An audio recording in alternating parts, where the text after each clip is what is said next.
우스갯소리를 하나 해드리려고 합니다. 제가 이렇게 말씀을 드리는 건 웬만하면 웃어주십사 하는 부탁이죠. 바다에 사는 아기 물고기가 엄마에게 묻습니다. 엄마, 바다라는 게 어떻게 생겼나요? 엄마가 대답합니다. 글쎄, 듣기는 많이 들었는데 나도 본 적이 없으니 잘 모르겠구나. 웃지 않을 거라는 거 알고 있습니다. 그런데 이 이야기는 제가 아니라 이어령이라고 하는 이가 2007년도에 일간지와의 대담에서 소개한 우스갯소리입니다.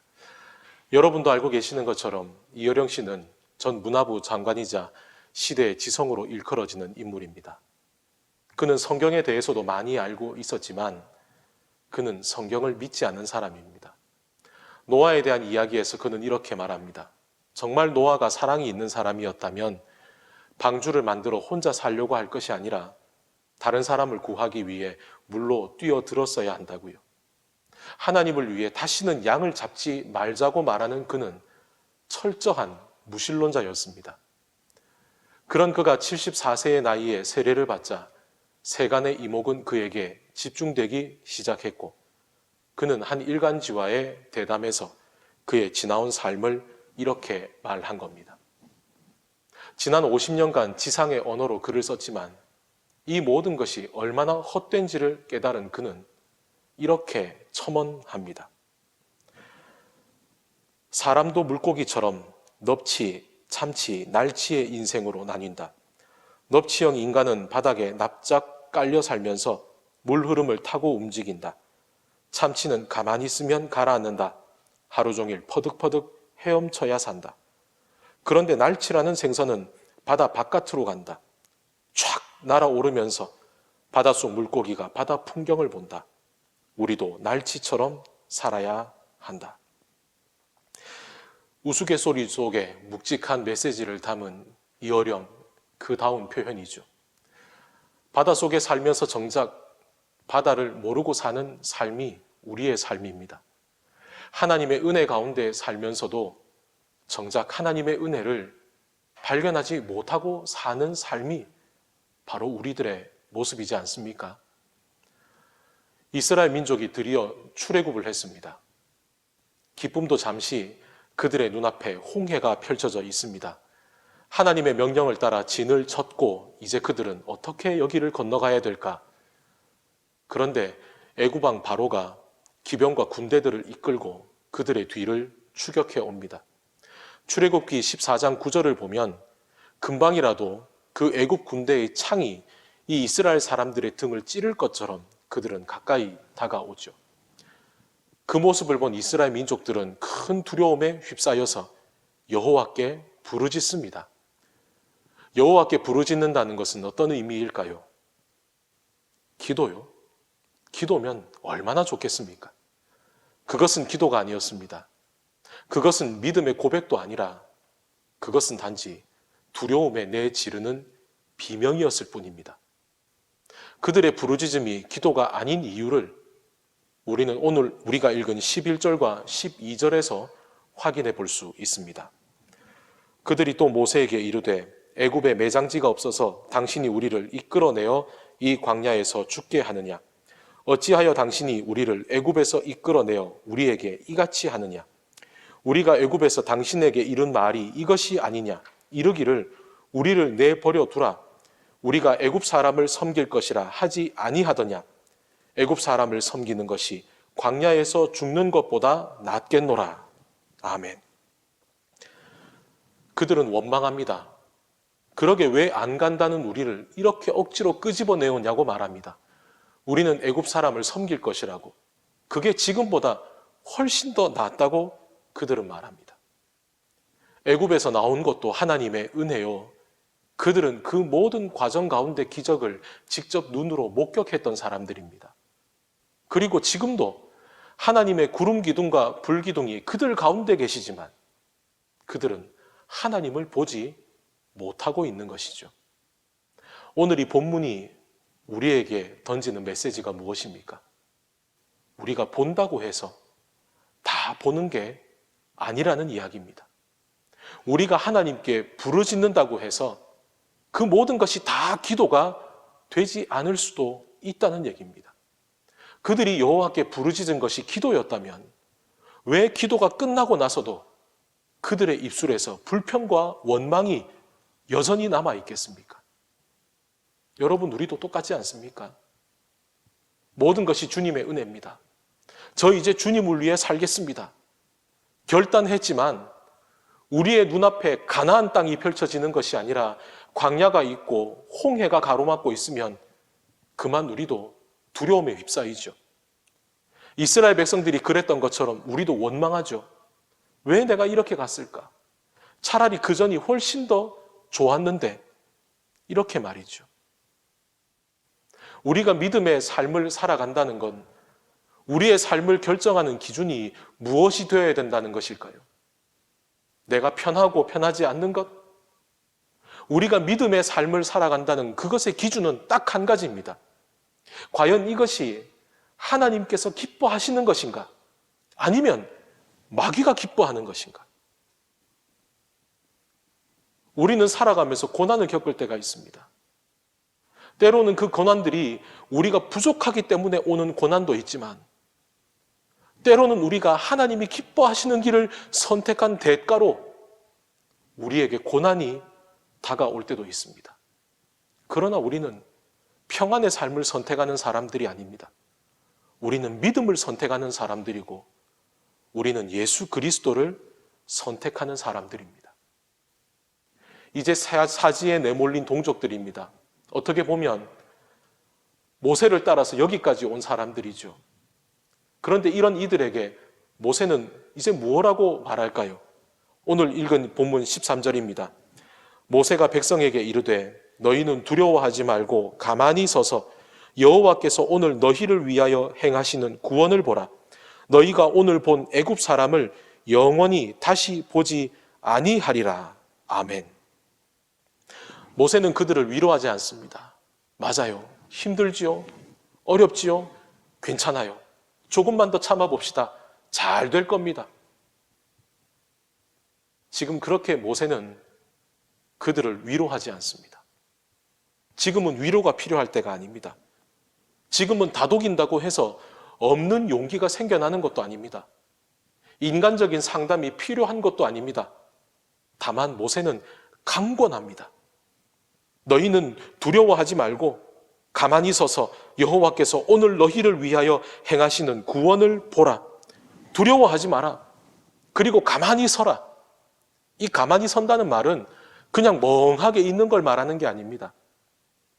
두려움 속에서 이 모든 걸 그냥 주님께 맡긴 채 그냥 주저앉아 버리고 있는 게 아닙니다. 여기서 말하는 이 가만히 선다는 말은 말 그대로 주저앉아 있지 말고 이제 그 무릎에 힘을 주고 가슴을 쫙 펴고 당당하게 서라는 얘기입니다. 오늘 모세가 말하는 것이 무엇입니까? 더 이상 두려움 가운데 주눅들어 있지 말고 당당히 서서 그리고 말합니다. 보라. 이제 하나님께서 어떻게 너희들을 구원하시는지, 더 이상 너희들의 눈앞에 보이는 홍해와 애굽 군대의 두려움에 휩싸이지 말고 이제 이 모든 일들을 하나님께서 어떻게 해결해 가시는지를 보라. 그리고 이어서 말합니다. 14절입니다. 여호와께서 너희를 위하여 싸우시리니 너희는 가만히 있을지니라.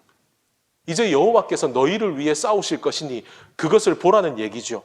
그리고 가만히 있을지니라. 여기서 이 가만히 있으라는 이야기는 앞에서 방금 언급했던 가만히 선다는 것과는 다른 의미입니다. 가만히 선다는 것이 두려워하지 말고 당당하게 일어서는 것을 말한다면, 여기서 말하는 가만히 있으라는 말의 의미는 입을 다물으라는 의미입니다. 더 이상 불평하지 말고 원망하지 말라는 이야기입니다. 하나님께서 우리에게 이 입을 만들어주신 목적은 그것을 위해서가 아니라는 겁니다. 그런 이제 모세가 말하는 것은 무엇입니까? 더 이상 두려워하지 말고 그 두려움 가운데 주저앉지 말고 무릎에 힘을 주고 허리를 펴고 당당하게 일어서서 더 이상 불평과 원망의 입을 그치고 하나님께서 어떻게 행하시는지를 보라는 이야기입니다. 모세는 두렵지 않았을까요? 모세도 두려웠습니다.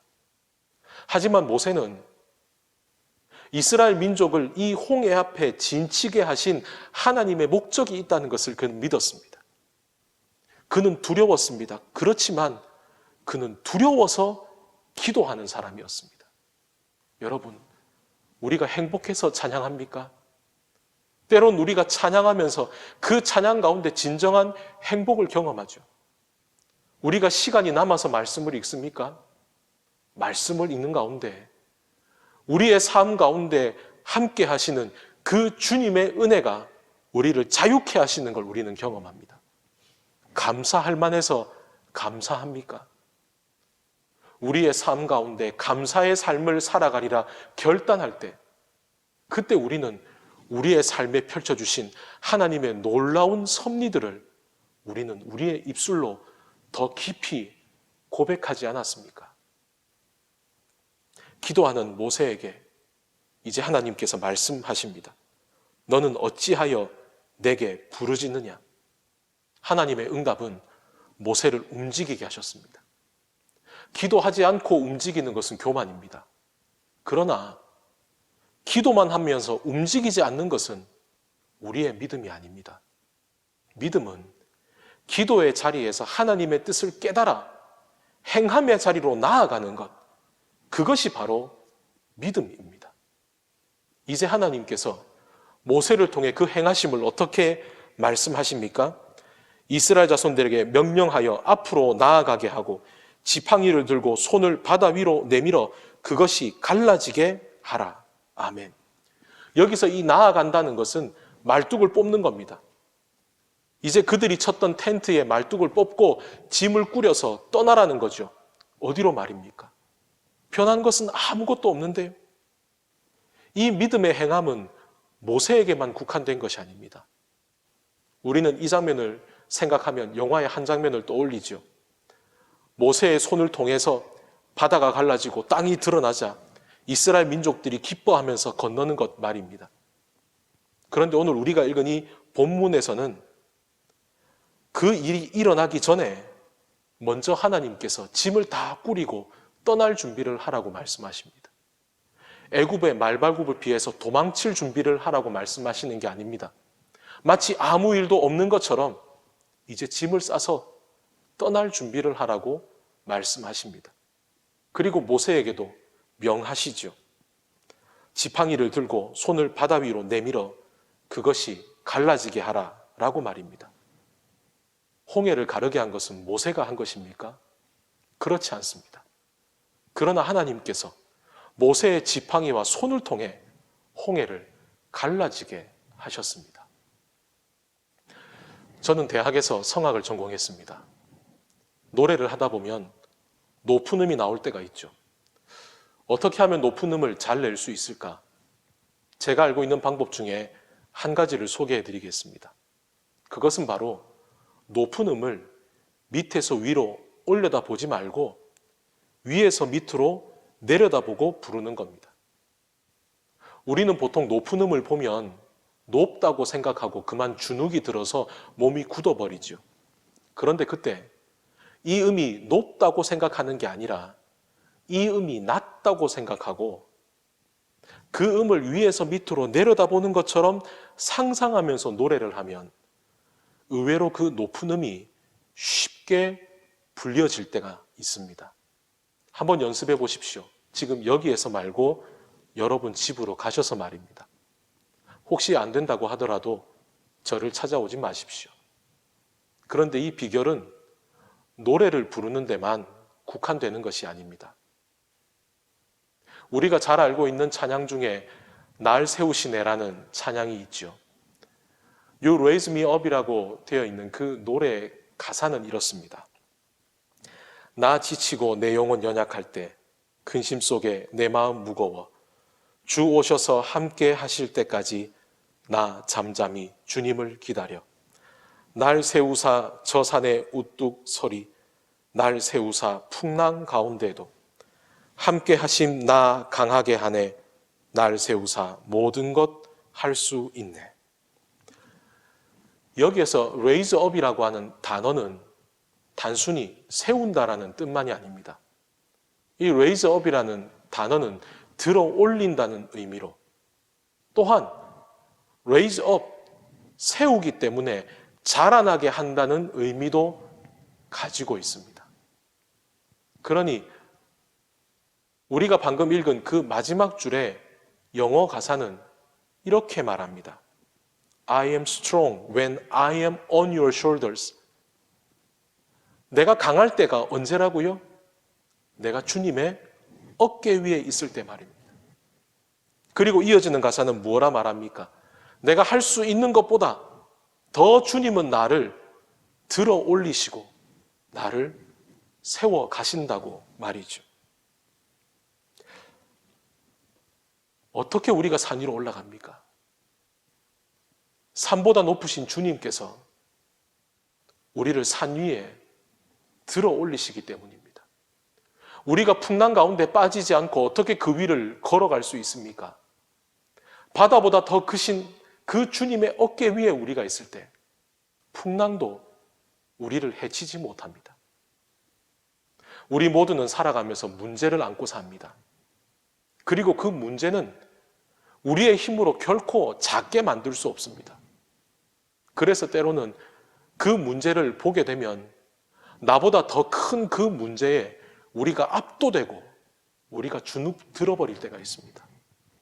그렇다면 우리는 그 문제를 어떻게 바라봐야 될까요?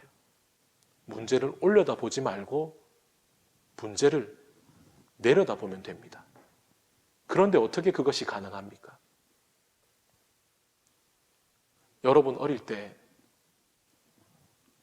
아빠나 엄마의 어깨 위에 목마 타보셨죠?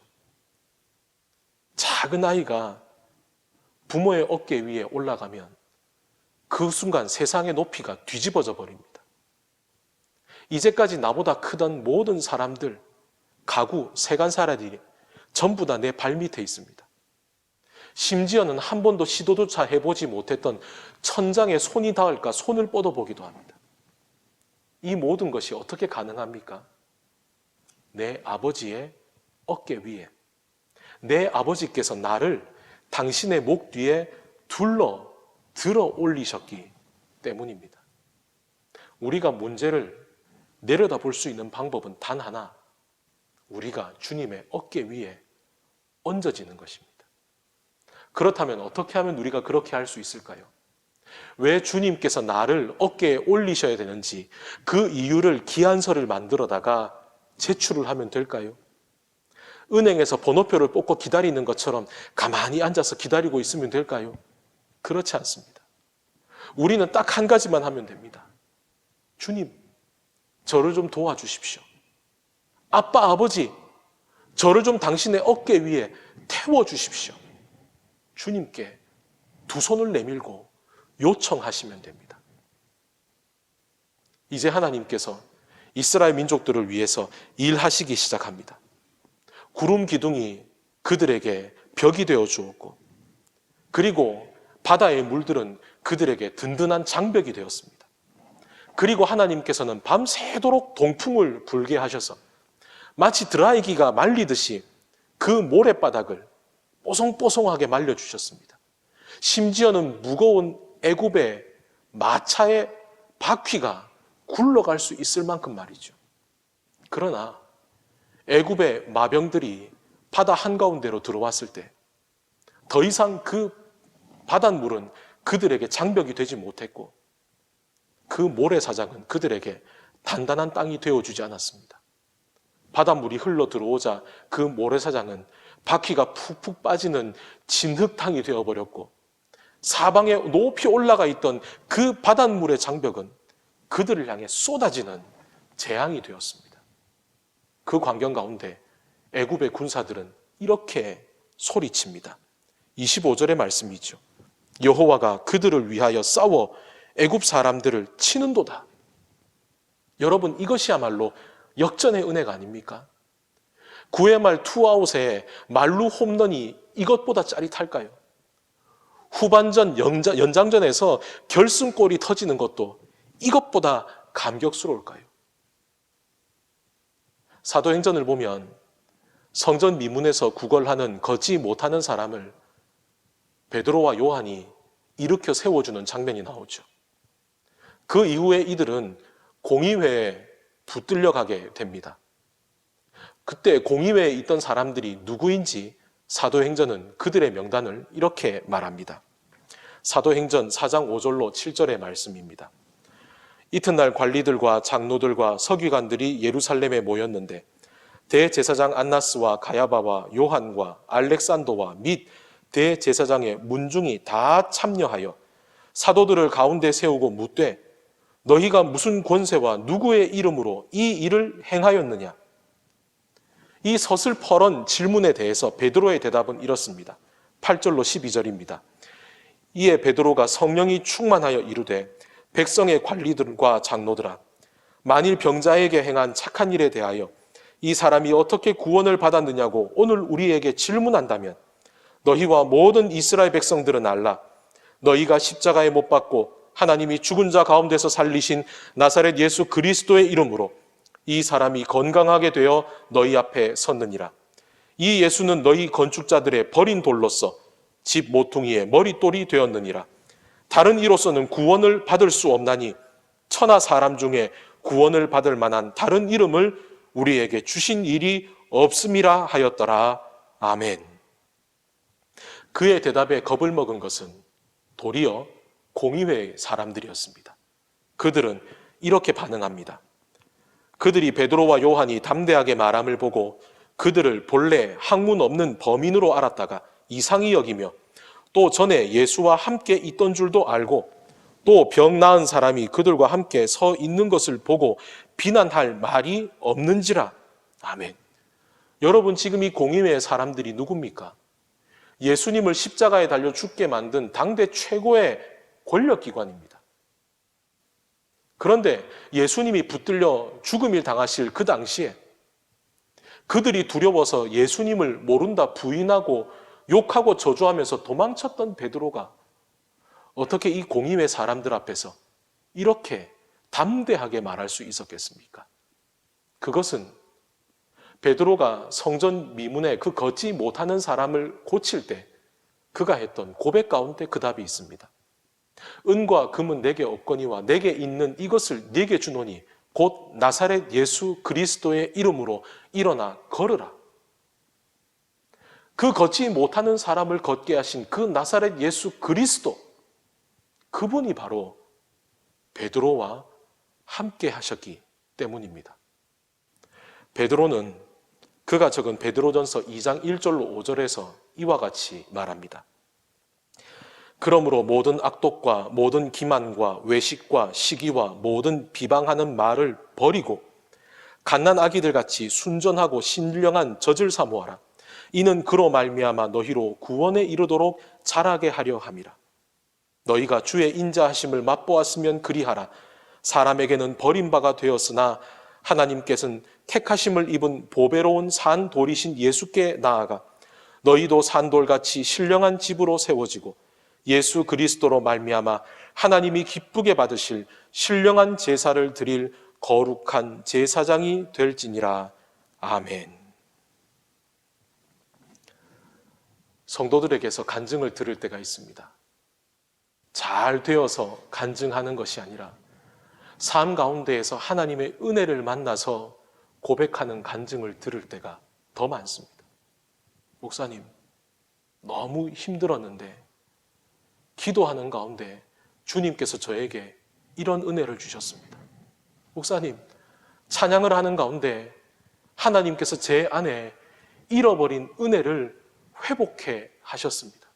목사님, 저 자신의 모습을 보고 너무 부끄러웠는데 하나님 앞에 나아갈 때 저를 있는 모습 그대로 받아주시는 그 하나님의 사랑을 저는 경험했습니다. 사랑하는 여러분, 여러분 모두의 삶이 간증이 되시기를 축복합니다.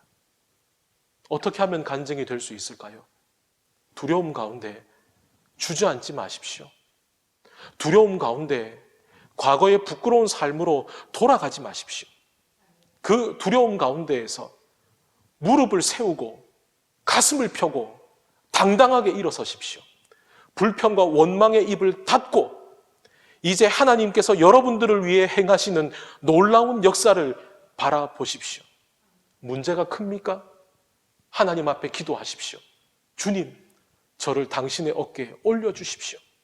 이제는 문제를 올려다보며 그 문제에 두려워 떠는 인생이 아니라 주님의 어깨 위에서 문제를 내려다보며 그 문제보다 더 크신 주님을 신뢰하게 하여 주시옵소서. 그 귀한 은혜와 그 놀라운 섭리의 역사를 한 주간 동안 여러분의 삶에서 충만히 경험하시기를 주님의 이름으로 축원합니다.